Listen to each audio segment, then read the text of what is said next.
இன்றைய சிறுகதை. ஒரு பணக்கார மேனேஜர் ஒருவர் காரில் சென்று கொண்டிருந்த பொழுது சாலையில் இருவர் புற்களை சாப்பிட்டுக் கொண்டிருப்பதை பார்க்கிறார். இதை பார்த்ததும் அவர் வியப்புற்று டிரைவரிடம் காரை நிறுத்தக் கூறுகிறார். பின் அந்த இருவரின் அருகில் சென்று, நீங்கள் ஏன் இப்படி புற்களை உண்கிறீர்கள் எனக் கேட்கிறார். உடனே அவர்களில் ஒருவன், எங்களிடம் உணவு சாப்பிடுவதற்கான பணம் இல்லை, எனவே நாங்கள் புற்களைத்தான் உண்ண வேண்டும். சரி, நீங்கள் என் வீட்டிற்கு வாருங்கள், நான் உங்களுக்கு உண்ண கொடுக்கிறேன்.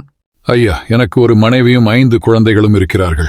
அதோ அந்த மரத்தடியில் இருக்கிறார்கள்.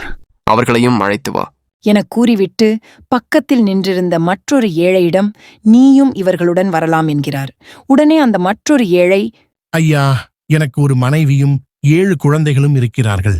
சரி, அவங்களையும் அழைத்து வாருங்கள் என்கிறார். இவர்கள் அனைவரையும் அந்த பெரிய காரில் அமர்த்தி அந்த மேனேஜர் அவர் வீட்டை நோக்கி சென்று கொண்டிருக்கிறார்.